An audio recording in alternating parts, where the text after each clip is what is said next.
자, 그리고 또 넘어가 보겠습니다. 김동현 테마. 이제 이것도 많이, 흐름을 비껴 나갔죠. 자, 말이 나와서 이제 제가 오늘 제 카톡이 유출이 됐어요.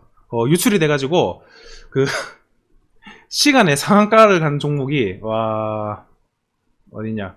오늘 뭐, 홍준표 관련주가 상한가를 갔죠. 자, 제 카톡이 유출을 당했다는 게 무슨 말이냐면, 지인이랑 오늘 어떤 뉴스를 좀 봤냐면은, 어떤 뉴스를 봤는지 여러분들하고 이제 공유를 좀 해보겠습니다. 자, 정세균. 네, 정세균을 키워드로 따서 한번 보는 시간을 갖도록 하겠습니다.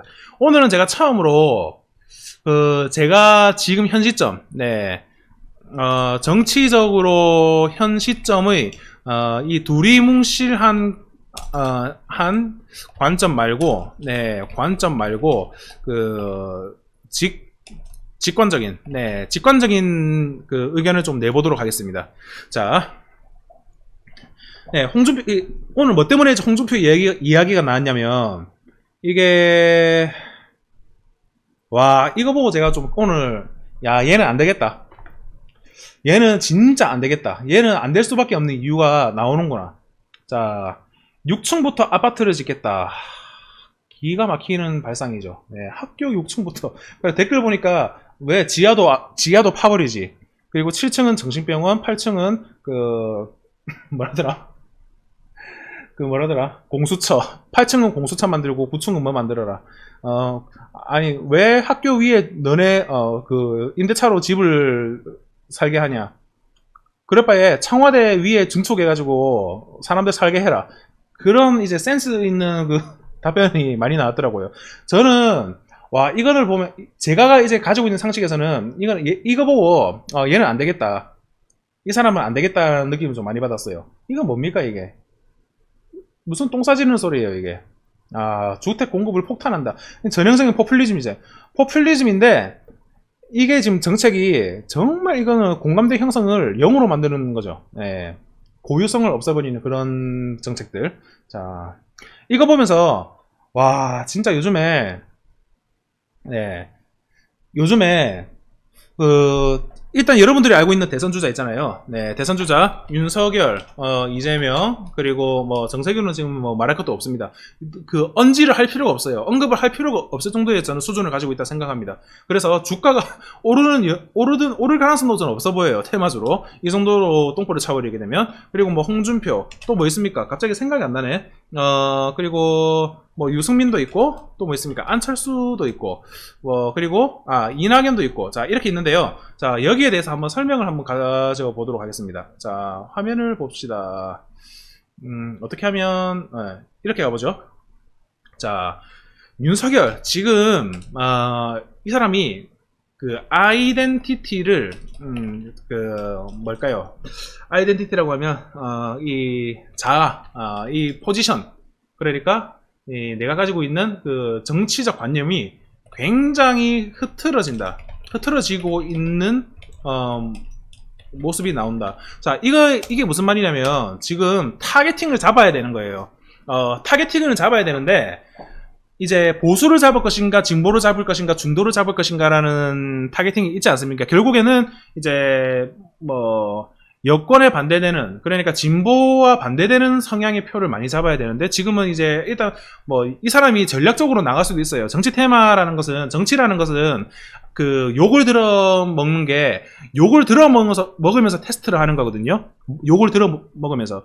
예를 들면은 이제 윤석열이 박근혜 전 대통령 수사를 이제 총대를 메고 지휘를 했는데, 지금 이제 박근혜 전 대통령을 구속하는 것은 조금 안타깝다, 아니면 조금 그때 왜 그랬을까라는 그런 어조로 좀 말을 했단 말이에요. 그것조차 얘네들이 타겟팅일 수도 있는 거예요. 이 정도로 말을 했을 때 얼마나 반발이 여론이 있을까, 이런 것들도 이제 다 계산된 게 정치라는 거거든요. 그런데 일단 지금 카운터 펀치가 안 나오고 있는 상태에서 이 당파의 힘으로 조금 희미해지는 경향이 좀 나오고 있는 것 같아요. 그래서 일단은 언론이나 여론이나 그런 여론조사나 지지율을 떠나서 순전히 제 관점으로 봐서는 이제 좀 저는 윤석열이 뭔가 메리트를 더 제시하면서 부각을 나타내는 그런 것보다 일단은 최대 기대감이 올라와 있는 상태였기 때문에, 그러니까 현재 정부에 있어서 약간 반감을 많이 가진 사람들이 이제 새로운 대항마로 떠오르는 제1번 주자가 윤석열이었는데, 그게 이제 최대 기대치인 거예요. 최대 기대치를 올려놓고 이제 검찰총장 사퇴하고 나는 정치를 하겠다 딱 선언해버렸단 말이에요. 이제 서서히 뭔가를 스텝 바이 스텝으로 올라가는 상태가 아니기 때문에, 자, 그렇기 때문에 이제는 잘못하면 이제 반기문 전 유엔 사무총장 같은 흐름이 나오는 거예요. 이 사람이 이렇게 형편이 없었다고? 이렇게 민심을 몰랐다고? 이런 모습이 나올 수 있는 여지가 좀 많이 나올 수 있다. 이거 이제 제 생각입니다. 이제 오늘 시간 제가 먼저 전제를 깔면 이제 반롱블루 관점입니다. 직관적 관점입니다. 자, 그리고 이 리스키한 요소가 더 많이 나올 수 있다. 저는 그렇게 보고 있습니다. 자, 두 번째로 이재명입니다. 저는 이재명 그 경기도지사, 저는요 제 개인적인 느낌으로 지금 이 시점에서 저는 일단은 테마주를 바라볼 때는 그래도 정치적인 거를 누구 편이다, 누가 잘 됐으면 좋겠다 이런 그 편을 많이 드는 편은 아니에요. 뭐 마찬가지로 뭐 북한이 잘 되려면은 뭐 여당에서 좀 뭐 마무리를 지어야 되고 바톤 터치를 또 이어 나가야 되고 이런 것들은 있는데, 그거는 이제 주식을 바라봤을 때 시나리오적인 느낌이고 감정을 그렇게 소모를 하는 편은 아니거든요, 정치적인 입장에서. 근데 지금 제가 봤을 때 와, 굉장히 위험합니다. 이 포퓰리즘. 저는 포퓰리즘의 이 합리적인 포퓰리즘을 좀 내세우면서 좀 위험 수위가 좀 높아 보여요. 그래서 이재명 쪽도 사실상 조금 대통령이 된다면 좀 불안한 요소가 좀 더 있어요. 네, 그래서 이것도 좀 그렇고, 유승민 의원도 사실상 메리트가 크게 없어 보여요. 이 사람은 사실 카운터 펀치가 없어요. 네, 카운터 펀치가 없기 때문에 지지율을 뺏어올 수 있는 그런 뭐랄까요, 기본적인 스타성, 그러니까 이재명이나 윤석열이 가지고 있는 스타성이 없기 때문에, 그러면 스타성이 없다면 색깔이 있어야 돼요. 색깔도 뭔가가 뚜렷하지 않아요. 자, 그렇기 때문에 사실상 저는 지금 메리트가 없어 보여요. 그 결과론적으로 본다면. 자, 그리고 안철수 역시나 카운터 펀치는 없습니다. 카운터 펀치는 없는데 그래도 욕을 먹을 위치는 없었어요. 그러니까 지금 뭐 몇 번이고 도전하고 뭐 하고 한데 한 것도 없는데 안 한 것도 없어요. 그러니까 저는 이제 뭐 유승민 뭐 거의 동급 수준이라고 지금 보고 있어요. 네. 자, 그러면은 제가 오늘 홍준표를 말씀드리는 이유는 뭐냐면 제가 오늘 그래서 야, 그래도 걱정이 되는데 내가 볼 적엔 지금 홍준표가 제일 낫다. 약간 이 말을 했었거든요. 제가 이 이야기를 나눴었거든요. 그러는데 갑자기 시간에 해서 상한가가 다 가더라고. 그래서 이제 카톡이 유출되더라고. 제가 농담 삼아 말을 한 겁니다. 그런데 이제 제가 봤을 때는 지금 이 시점에서 나올 수 있는 주자 중에 표심을 가장 많이 받을 수 있고, 그리고 뭔가 정치적으로 뭔가 논리적으로 답변을 할 수 있는 그나마 가장 나은 사람이 저는 이쪽이라고 보고 있어요. 이쪽이라고. 왜 그러냐면 사실 정치인 중에서 지금 뭐 홍준표도 옛날에 뭐 자서전인가 거기에서 뭐 돼지 발정제 무슨 그런 이야기도 나오고 해가지고 많이 까인 경향이 있죠. 그런데 안 그런 사람이 어디 있어요. 지금 정치인 중에서 털어가지고 먼지가 한 방울이라도 안 나오는, 또는 그 홍준표가 말한 돼지 발정제 수준의 이하로 만들어내고 있는 그 먼지가 없는 사람이 어디 있습니까? 그런 관점으로 봤을 때 그냥 그런 약간 숨기고 싶은 그런 과거나 아니면 오점들 실수는 다 동급이라는 위치 하에 저는 홍준표가 제일 낫다라고 봐요. 지금 위치에서는. 그런데 가장 중요한 것은 정치라는 것은 혼자만의 스타성으로 되는 것이 아니라 최재형도 있죠. 최재형도 한번 말씀드려 보겠습니다. 네, 최재형. 자, 그리고 여기에서도 마찬가지예요. 저는 오늘 이제 이거를 조금 말씀드리고 싶어가지고 왔습니다. 왜냐면 이게 뭐 정치적으로 봤을 때 또 주가하고도 연결될 수 있는 부분이기 때문입니다. 어떤 대안을 제시하고 토론을 하거나 아니면 어떤 이슈가 있을 때 대안을 제시하면서 까요. 이 사람은 대안을 제시하면서 깐다. 그리고 과거의 데이터를 가지고 와서 깐다. 이런 경향이 좀 있어요. 그리고 제일 중요한 것은 이제 정치적인 줏대는 유지하고 있다. 저는 이렇게 보고 있거든요. 어느 정도. 그나마 이 중에서 제일. 그런데 지금 나머지 사람들은 참 약간 지금 견적이 안 나와요. 그래서 이쪽이 조금 괜찮은 부상할 수 있는 메리트가 있는 테마다. 그렇게 좀 보고 있어요. 테마라기보다는 인물적으로 이 지지율 상승을 끌어낼 수 있는 요소가 좀 있다. 그렇게 보고 있습니다. 자, 그 다음에 이제 이낙연인데요. 이낙연은 사실 지금 그 총리 시절에 있어서 정세균도 총리였고, 네. 총리였고, 총리 시절의 이미지가 좀 강해요. 왜냐하면 초대 총리이기 때문에 이때 뭔가 굉장히 이제 두리뭉실한 그 자세. 이게 있었습니다. 뭐 정세균도 마찬가지로 그런 두리뭉실이라기보다는 뭐 존재감이 크게는 없었어요. 네, 존재감. 자, 그러면은 지금은 이제 뭐 이제 삐리삐리삐리 정책을 발표하는데 사실 이제 존재감이 없어요. 총리 때도 존재감이 없었는데 지금도 존재감이 없어요. 그래서 빼는데, 자, 이낙연은 그래도 이 당권이 밀어주고 있는 가장 큰 존재지 않습니까? 당권이 밀어주는. 이런 관점에서 봤을 때, 뭐랄까요. 애매모호해요. 그러니까 스타성이, 뭐, 윤석열이나 아니면 이재명 같이 자발적으로 만들어진, 자생해버린 스타성이 아니라 그냥 메이킹된, 뭐, 그러니까, 바뀔 게 없다라는 느낌을 좀 받을 수 있는 게 바로 이낙연이거든요, 지금은. 그러니까 지금 정치라는 것은 어떨 때 가장 큰 지지율을 받거나 인기를 얻냐면, 지금 뭔가가 불만이고 불합리적이고 이거는 뭔가 잘못되고 있는 것을 바꾼다는 것이 키포인트거든요, 여러분. 그런데 바뀐다. 그러니까 바꿀 정도로 당파가 정권이 바뀔 정도로 지금 상태가 질리는 현상을 이용하는 게 바로 지지율이란 말이에요. 그런데 지금은 이 선을 그대로 따라가는 형태지 않습니까? 그래서 어떻게 보면 이제 당파적으로 봤을 때, 이 여론으로 봤을 때는 뭐 큰 리스크는 없지만 큰 기대도 없는. 그러니까 폭발적인 상승은 이제 가장 예단하기 어려운 쪽이 이쪽인 거예요.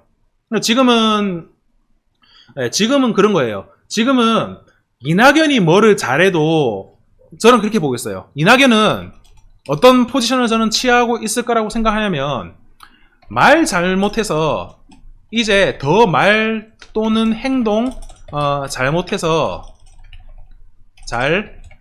지지율 깎아먹는 행동 안 하고 지금 정부가 지지율을 얼마나 유지시키고 그 남은 임기 동안 그 레임덕 현상을 얼마나 줄이는, 이 전체적인 분위기 따라서 그냥 약간 묻어만 가도 나중에 그 운동을 할 때 대선 정치 운동을 할 때 손해는 안 본다. 약간 그런 포지션을 가지고 있다라고 생각합니다.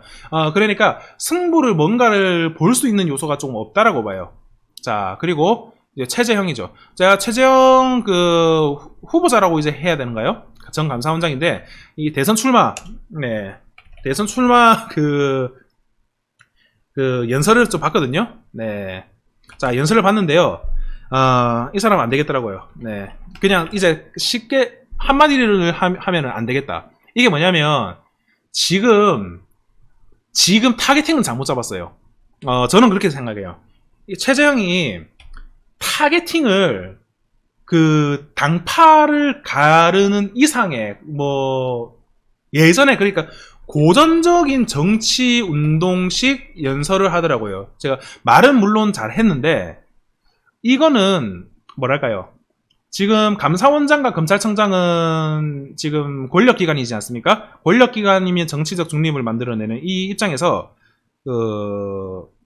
약간 줏대 없는, 그러니까 윤석열 같은 경우에는 윤석열 같은 경우에는 어떻게 이미지가 박혀있냐면, 검찰이고 감사원입니다. 자, 이거는 이게 자발적으로 뭔가 스스로 나 할 거야 이게 아니고 이 정말 이 고차원적으로 만약에 정말 이 두뇌를 잘 굴려서 움직였다고 치면 이 시대가 메이킹 해준 케이스인데 감사원장은요 스스로 자발적이에요.